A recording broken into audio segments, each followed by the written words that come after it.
मेरा नाम मधु कुमारी है। आज की क्लास में आप सभी को हम पढ़ाने वाले हैं स्वर और व्यंजन किसे कहते हैं। चलिए ये जानने से पहले आप लाइक और सब्सक्राइब करना ना भूलें। चलिए अब हम जानते हैं स्वर और व्यंजन किसे कहते हैं।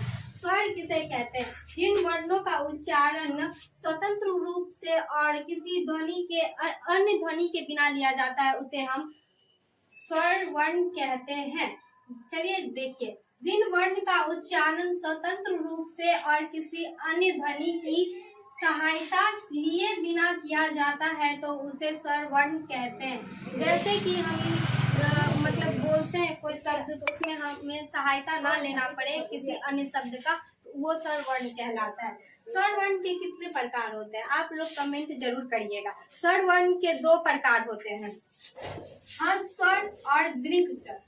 चलिए जानते हैं हर्ष स्वर किसे कहते हैं। जिसके बोलने में कम समय लगता है उसे हर्ष स्वर कहते हैं। जैसे हम कोई बात आसानी से बोल देते हैं, उसे कम समय लगता है, उसे हर्ष स्वर कहते हैं।